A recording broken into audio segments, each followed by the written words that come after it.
I still can't forget the sound, the screech that echoed through the hills like nails on a chalkboard. It wasn't human, but it wasn't quite animal either. That night, I saw something no one should ever see, the man transforming into an eagle right in front of me. And not just any eagle, a massive bird with eyes as sharp as knives and talons that could tear through bone. Let me start from the beginning. My name is Ojo. I live in a small village deep in the mountains of Nigeria. Life here is simple. We farm, we trade, and we stay close to our families. But for months, kids started disappearing. At first, people thought they wandered off or got lost in the forest. Then bodies began showing up, torn apart, scattered across fields like scraps of meat. No one knew what was doing it. Some said hyenas. Others whispered about demons. One evening, I was walking home after checking my crops when I heard laughter coming from near the riverbank. Two boys were playing by the water, skipping stones. They looked happy, carefree. I called out to them, telling them to head back before dark. As they ran off, I turned around and froze. There he was. The ritualist. He stood at the edge of the trees, tall and thin, his face hidden under a hood. He didn't move like a normal person. His steps were stiff, unnatural, like he was trying too hard to look human. When he noticed me watching him, he stopped and stared. For a moment, neither of us moved. Then he raised his hand slowly toward the sky, muttering words I couldn't understand.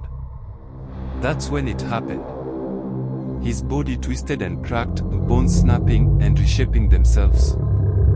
Feathers burst out of his skin, black and shiny, covering him completely.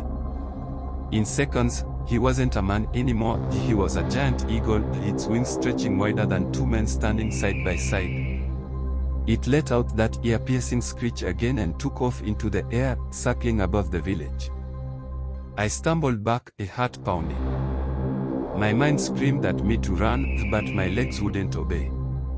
I watched as the bird flew higher, then dove toward the direction the boys had gone.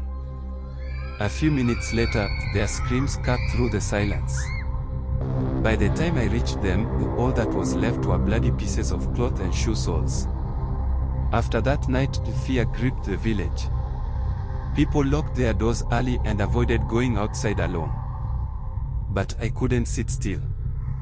Every time I closed my eyes, I saw those feathers, those claws. I decided I had to stop him, even if it killed me. For weeks, I followed clues. I asked elders about old rituals, about men who practiced dark magic. One old woman told me about a cave deep in the forest where sacrifices used to happen long ago. She said it was cursed ground, a place evil spirits loved. I grabbed my machete and lantern and went there alone. The cave smelled like death.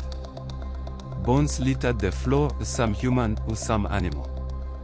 In the center was a circle drawn in ash, surrounded by strange symbols carved into the rock. That's when I found him. He was sitting cross-legged, chanting softly, holding a wooden staff covered in feathers. He looked up as soon as I stepped inside. "You shouldn't have come," he said, his voice low and raspy.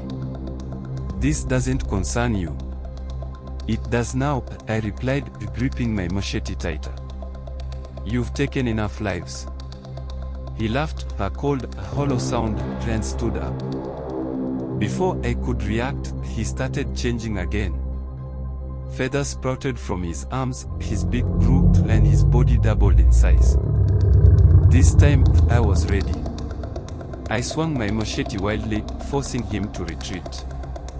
He flapped his wings, trying to lift off, but the cave was too narrow. We fought in that cramped space, his claws slashing at me while I hacked at him with my blade. Finally, I managed to strike his wing. He roared in pain, stumbling back. I didn't hesitate, I lunged forward and drove the machete into his chest. His body convulsed, then collapsed, shrinking back into the form of a man. Blood pooled around him as he gasped for breath, staring at me with wide, hateful eyes. "You don't know what you've done," he wheezed before going still. I dragged his corpse out of the cave and burned it right there, making sure nothing remained.